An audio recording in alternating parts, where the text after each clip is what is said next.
মহামান্য বিচারপতিদের শুধুমাত্র দায় থাকতে পারে না, দায় থাকে গোটা সিস্টেমের, যেখানে আমি বললাম আইনজীবীদের ভূমিকা।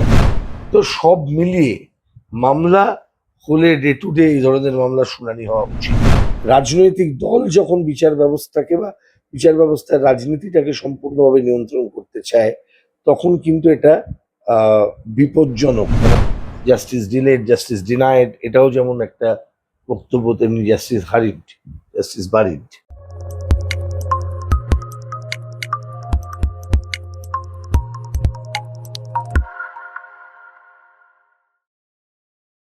নমস্কার, আপনারা দেখছেন দ্য ইন্ডিপেন্ডেন্ট বেঙ্গল। আমি শিবম। সুপ্রিম কোর্টে এসএসসি সহ ডিএ মামলা যেভাবে পিছিয়ে গেল তা নিয়ে সোশ্যাল নেটওয়ার্ক সহ একাধিক জায়গায় সুপ্রিম কোর্টের ভূমিকা নিয়ে প্রশ্নচিহ্ন উঠেছে। সত্যি কি জনগণের জন্য সুপ্রিম কোর্ট? এই প্রশ্ন তুলেছেন খোদ সাধারণ মানুষ। কিভাবে দেখছেন এই বিষয়টি? আমার সঙ্গে এই মুহূর্তে আছেন আইনজীবী সব্যসাচী চ্যাটার্জি। প্রথমে দ্য ইন্ডিপেন্ডেন্ট বেঙ্গলে স্বাগত। এই যে সুপ্রিম কোর্টে একাধিক মামলা গেলেই স্থগিতাদেশ দেওয়া হয় বা পিছিয়ে যায়, এটাকে আপনি কিভাবে দেখেন? দেখুন শিবম, তোমার প্রশ্নটা যদি এরকম হয় যে সুপ্রিম কোর্টে মামলার ভবিষ্যৎ কি হয়, তাহলে উত্তরটা একরকম হবে। তোমার প্রশ্নের যদি অভিমুখটা এটা হয় যে এসএসসি মামলা বা নির্দিষ্ট কোনো মামলার প্রেক্ষিতে, তাহলে তার উত্তরটা একরকম হবে। আমি সুপ্রিম কোর্টে নির্দিষ্ট কোন মামলা কি কারণে পিছিয়ে গেল এ বিষয়ে কোনো মন্তব্য করব না। নিশ্চিতভাবে কোনো মামলা যখন চলে, সুপ্রিম কোর্টের মহামান্য বিচারপতিদের ইন্ডিপেন্ডেন্স থাকে সেই বিষয়ে, কখন সেই মামলাটা তারা শুনবেন সেই বিষয়ে সিদ্ধান্ত গ্রহণ করবার। একইভাবে যদি তুমি প্রশ্নটাকে করো যে এই প্রক্রিয়ার ফলে তারিখ পে তারিখ এই ইমপ্রেশনটা যদি জনগণের মনের মধ্যে চলে আসে, তাহলে সমগ্র বিচার ব্যবস্থা সম্পর্কে মানুষের ধারণা কোন জায়গায় যায়, যদি এটা তোমার প্রশ্ন হয়, তাহলে আমি বেশ কয়েকটা কথা বলতে চাইব। এক, যে স্থগিতাদেশ দেবার জন্য বা মামলার ডেট পিছিয়ে দেবার জন্য কোনো অনগোয়িং মামলায় বিচার প্রক্রিয়া ব্যাহত হয়, এটা ঠিক আমি মানতে পারলাম না। কিন্তু এমন বিষয়টি ঘটে বহু ক্ষেত্রেই যে বিলম্বিত বিচার ব্যবস্থা, সেটা আমাদের এই গোটা প্রক্রিয়াটার এমন একটা সিস্টেমের মধ্যে দিয়ে চলে যেখানে প্রক্রিয়াটা বিলম্বিত হওয়ার অনেক স্কোপ থাকে, এবং সেটা মানুষের মধ্যে একটা ভুল ধারণা সঞ্চার করে। তার ফলে মানুষ বিচার ব্যবস্থার উপর তাদের যে আস্থা সেটা হারায়। ধৈর্য মানুষের, এটারও তো একটা সীমাবদ্ধতা আছে। বিশেষত যে সমস্ত মামলায় মানুষের আগ্রহ আছে আউটকাম সম্পর্কে, এবং যেসব মামলাগুলো জনস্বার্থে গুরুত্বপূর্ণ, এবং তুমি যে মামলাটি বললে সেই মামলাটি যেমন সেখানে ছাত্রছাত্রী যারা ডিজাইনিং ক্যান্ডিডেটস, টিচার্স হতে চাইছে, তাদের ক্ষেত্রে যেমন গুরুত্বপূর্ণ, একই সঙ্গে দুর্নীতি যুক্ত থাকায়, দুর্নীতির মতন একটা বড় ইস্যু যুক্ত থাকায়, সেটা গোটা সমাজের পক্ষেই একটি গুরুত্বপূর্ণ ইস্যু। মানুষ এই সম্পর্কে এই মামলার আউটকাম জানতে চাইছেন, সেক্ষেত্রে এটা একটা নেগেটিভ ইম্প্যাক্ট ফেলে। এবার যদি তুমি প্রশ্ন করো যে স্থগিতাদেশ দেওয়া বা তারিখ পে তারিখের এই ধারণার মধ্যে যাওয়ার মধ্যে এখানে কি সুপ্রিম কোর্ট কিছু করতে পারেন না?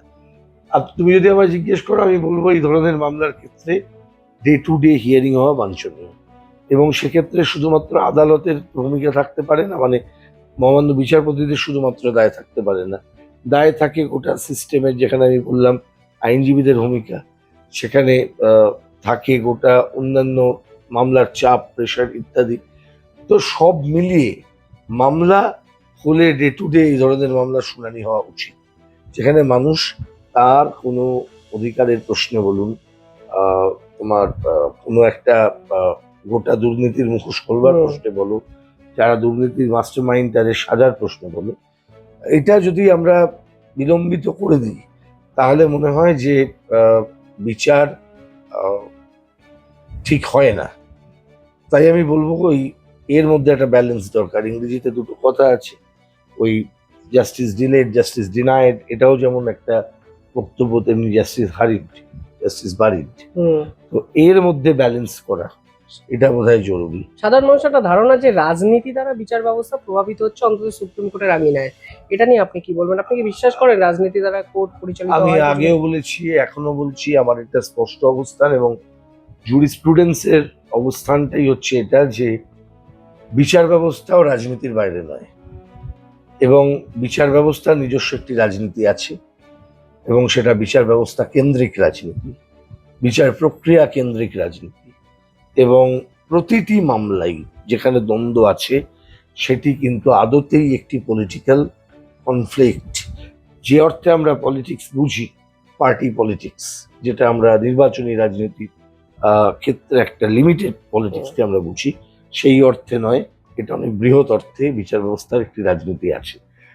ফলে রাজনৈতিক কারণে সুপ্রিম কোর্ট বা অন্যান্য কোর্ট তার বিচারপতিরা ড্রিভেন হয়, তারা পরিচালিত হন, এ নিয়ে কোনো সন্দেহের অবকাশ নেই। প্রত্যেকেই যখন একটি রায় দেন একটা অবস্থান নিতে হয় এবং অবস্থানটা দিনের শেষে দাঁড়িয়ে সেটা রাজনৈতিক অবস্থান, সেটা পার্টিজান অবস্থান না হতে পারে, পার্টি পলিটিক্সের রেসপেক্টে মানে সেই এক্ষেত্রেও অবস্থান আপনার না মনে হতে হচ্ছে যে পারে। বিচারপতিরাও রাজনীতি দ্বারা কিন্তু প্রভাবিত হচ্ছে? আবার বলছি যে এক্ষেত্রে একেবারেই মনে হওয়ার এখনো পর্যন্ত জায়গা আসেনি যে কোনো বিচারপতিরা রাজনীতির দ্বারা প্রভাবিত হচ্ছে। তাহলে অনেকটা ওই রকম ব্যাপার বলা হবে যে যখন কোনো রায়, যখন মামলা খুব তাড়াতাড়ি হয় তখন আমি এটাকে সমর্থন করব, বা যখন প্রলম্বিত হয়ে গেল তখন সেটাকে বিরোধিতা করব। ব্যাপারটা পিক অ্যান্ড চুজ মেথড হয়ে গেল।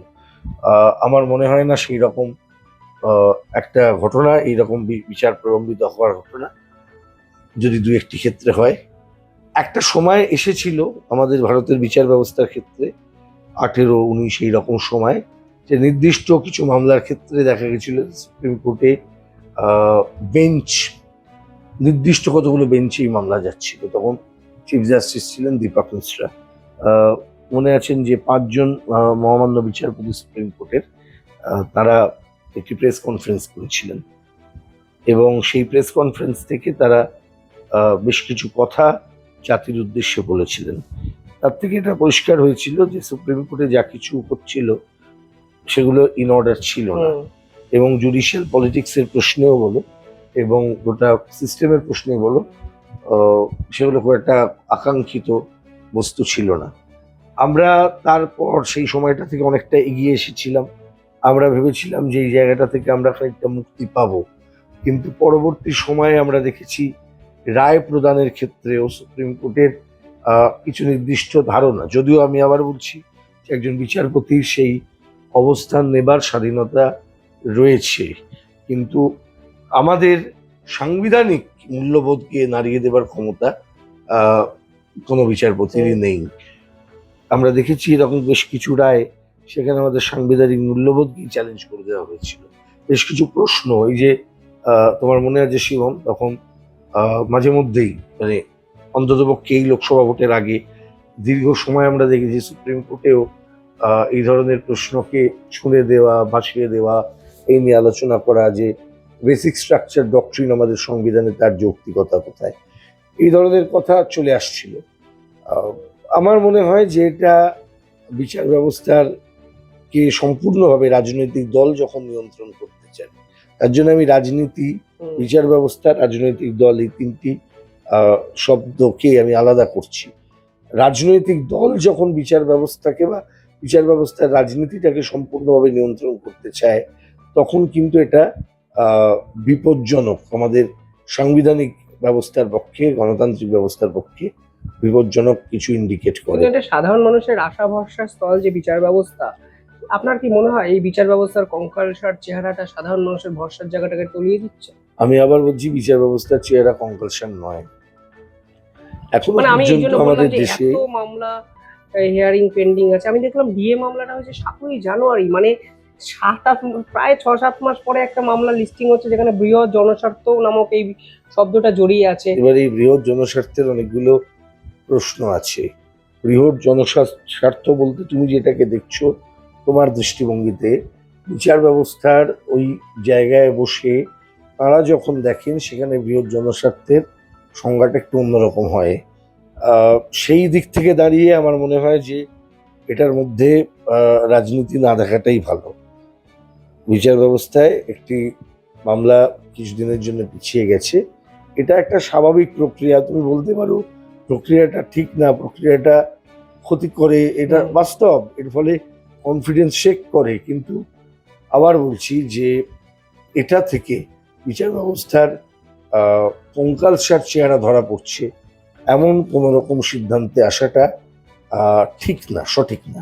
মানুষ কোর্টের দ্বারস্থ হয় বিচার পাওয়ার জন্য, ইনস্ট্যান্ট বিচার স্বাভাবিকভাবেই, সেটা যদি পিছিয়ে যায়, আপনার কি কোথাও মনে হয় না যে বিচারপতি বা আমি আবার কোর্টের বললাম দিকে সাধারণ ইনস্ট্যান্ট মানুষের কফি হতে পারে, প্রশ্ন ওঠাটা কিছু 2 ভুল নয়? মিনিটে ম্যাগি রান্না করা যেতে পারে, কিন্তু ইনস্ট্যান্ট বিচার হয় না, রেডিমেড বিচার হয় না। বিচার একটা প্রক্রিয়া। আমি আবার বললাম বিচার একটি প্রক্রিয়া। বিচার শুধু করলে হয় না, বিচার দৃশ্যত হতে হয়। এবং এই গোটা প্রক্রিয়াটা আহ, এতটাই সূক্ষ্ম সূক্ষ্ম বিষয় থাকে যে সামান্যতম ভুল ত্রুটি হলেও কিন্তু চূড়ান্ত কোনো ভুলের দিকে বা বিপদের দিকে আমরা কিন্তু পড়ে যেতে পারি, সম্ভাবনা থাকে। বলে এই প্রক্রিয়াটাকে শিবম আমি বলেছি যে এরকম রেডিমেড, ইনস্ট্যান্ট, চটজলদি, খুব তাড়াতাড়ি, র্যাপিড, ওই রকম করে যদি আমরা বলতে শুরু করি তাহলে ভুল করবো। এখানে একটা প্রশ্ন ওঠে, সুপ্রিম কোর্ট কি সত্যি সুপ্রিম? মানে এটা সুপ্রিম কোর্ট নিজেই বলেছেন, সুপ্রিম বাট নট ইনফ্যালিয়েবল। মানেটা কি? মানে তর্জমা হচ্ছে করে বলেন। তর্জমা যদি করি তাহলে বলতে চূড়ান্ত কিন্তু অভ্রান্ত নয়। চূড়ান্ত কিন্তু অভ্রান্ত নয়। চূড়ান্ত তার কারণ এটি সুপ্রিম, সর্বত্র জায়গায় আছে বলে, কিন্তু নির্ভুল বলে নয়। আমরা একটা জায়গাতে একটা সিস্টেমের মধ্যে সুপ্রিম কোর্ট একটি সিদ্ধান্ত দিলে, সুপ্রিম কোর্টের সাংবিধানিক বেঞ্চ একটি বিষয়ে সিদ্ধান্ত দিলে সেটাকে আমরা আইন বলে মানি, বিকজ ইট ইজ সুপ্রিম, কিন্তু অভ্রান্ত নয়, নির্ভুল নয়। আজকে 30 বছর পর গিয়ে সুপ্রিম কোর্টের চিন্তা বদলাতে পারে। ফলে কোনোটা অভ্রান্ত, কোনোটা একদম মানে ধ্রুব সত্য, এরকম বিষয় কিন্তু নয়। আজকে একটা সর্বোচ্চ, চূড়ান্ত থেকেও সর্বোচ্চ কথাটা সঠিক, সর্বোচ্চ সুপ্রিম, এর উপরে কোথাও যাওয়ার নেই, না যাওয়ার নেই। সেই জন্য কিন্তু এটা মানে এটাই মানে অভ্রান্ত এরকম বিষয়টা নয়। চূড়ান্ত মানে একদম ধ্রুব সত্যের জায়গায় চলে গেলে এরকম বিষয়টা নয়। আমি উদাহরণ দিচ্ছি তোমাকে, 377 আমাদের সাবেক ইন্ডিয়ান পিনাল কোডের, যদি তোমরা দেখো যে সাবেক পিনাল কোডে তুমি 377 নম্বর ধারা, যেখানে সেম সেক্স রিলেশনশিপ যখন রেকগনাইজ হয়েছে, তখন এখানে যে ক্রিমিনালিটি ছিল সেটাকে অসাংবিধানিক করা হয়। আগে কিন্তু সেটা হয়নি। প্রথমে সেটা সাংবিধানিকভাবে স্বীকৃতি দেওয়া হয় 377 ধারার ক্রিমিনালিটিকে দূর করে, পরে সুপ্রিম কোর্টে যায়, সুপ্রিম কোর্ট আবার সেটাকে রিভার্স করেন। পরবর্তী সময়ে রিভিউয়ের পর সেটা কিন্তু সুপ্রিম কোর্ট আবার পুরনো দৃষ্টিভঙ্গিটাকে আবার বাতিল করে নতুন দৃষ্টিভঙ্গি গ্রহণ করেন। অ্যাডাল্ট্রি এই প্রভিশনের ক্ষেত্রে এইরকমই সিদ্ধান্ত হচ্ছে। বহু বহু আইন আছে, মানে উইচ ওয়াজ গুড ল, পরবর্তী সময় দেখা গেছে সেটা ব্যাড ল হচ্ছে। ফলে ওই যে কথাটা সর্বোচ্চ কিন্তু অভ্রান্ত নয়। এখানে আমার একটা শেষ প্রশ্ন, এই যে সাম্প্রতিককালে যে মামলাগুলো নিয়ে সব থেকে বেশি চর্চা হচ্ছে, ধরুন এসএসসি, ডিএ, যেগুলো সুপ্রিম কোর্টে দীর্ঘদিন ধরে শুনানি হচ্ছে, আপনি কতটা কনফিডেন্ট এটার একটা জবনিকা পতন হবে? সাধারণ মানুষ এই প্রশ্নটাই আমি আশা করবো কনফিডেন্ট। আমি একদম আবার বলছি যে না, বিকজ আপনারা এই পরিকাঠামোটা একটা পার্ট এন্ড পার্সেল। আমি আছি, আমি কখনো এটা মনে করি না যে এই মামলাগুলি একদম, এটা বহু চর্চিত বলে এই মামলাকে খুব তাড়াতাড়ি করে শুনানি করেই ফেলতে হবে। অনেক মানুষ জড়িত ভারতবর্ষে, এরকম কত হাজার হাজার মামলা আছে যে মামলায় মানুষের ইললিগাল ডিটেনশন হয়েছে। আমরা জেলবন্দি কয়েদি, ওভারক্রাউডিং অফ প্রিজনস, আমরা দেখতে পাচ্ছি দিনের পর দিন আপিল শুনানি হয় না, শুনানির পরিকাঠামো সবসময় থাকছে না। সেখানে অনেক মামলা আছে। তুমি যদি বিচার ব্যবস্থাকে ঠিক এই 1, 2, 3টে মামলা দিয়ে বিচার করতে চাও, তাহলে আমার মনে হয় এটার ওই মানে খড়ের গাদে সোঁচ খোঁজার মতো একটা বিষয় হবে। এবং লার্জার ইন্টারেস্ট অনেক আছে জড়িয়ে, অনেক অনেক মামলা আছে। কত মানুষের কত পেনশনের টাকা পাচ্ছেন না, কত মানুষ তাদের মাইনে পাচ্ছেন না, কত মানুষ তার চাকরি ফেরত পাচ্ছেন না, মামলা করেছেন, কত মানুষ উচ্ছেদ হচ্ছেন, কত ঘরের সামনে বুলডোজার দাঁড়াচ্ছে, কত মানুষ প্রত্যেক দিন আমাদের দেশে অপুষ্টির শিকার হচ্ছেন, মূল জায়গাগুলো। ফলে ওইগুলো তো আসবেই এবং কনফ্লিক্ট অফ ইন্টারেস্ট এগুলো থাকবেই, কিন্তু যখন বিচার ব্যবস্থার জায়গা থেকে বা সর্বোচ্চ জায়গা থেকে সেটাকে কেউ দেখছেন, তখন তাকেই balance between this two, justice hurried, justice buried, আর জাস্টিস ডিলেড, জাস্টিস ডিনাইড, এর মধ্যে একটা ব্যালেন্স ড্র করতে হয়।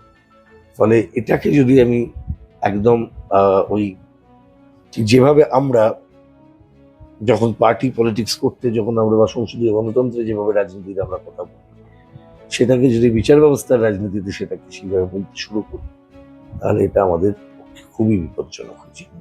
অবশ্যই সাধারণ মানুষের এত মামলা এত দিন পড়ে থাকেন, কারণটা কি? তথ্য বলছে প্রত্যেকটা আদালতে বিচারপতির সংখ্যা যেরকম থাকা উচিত ছিল তার তুলনায় অনেক কম। এটা যেমন একটা ইস্যু, পাশাপাশি এটাও ইস্যু ডিএ এসএসসির মতো কয়েক হাজার মামলা এখনো হাইকোর্ট থেকে সুপ্রিম কোর্ট, যেগুলো সাধারণ মানুষের জন্য প্রয়োজন, সেই মামলাগুলো দীর্ঘায়িত হয়ে যাচ্ছে। বিচার ব্যবস্থার উপর মানুষের ভরসা কি কমছে? আমার এই প্রশ্ন থাকলো। আপনারা নিঃসন্দেহে কমেন্টে জানাবেন। অসংখ্য ধন্যবাদ। ধন্যবাদ আপনাদেরও, জানাবেন কমেন্টে। ধন্যবাদ।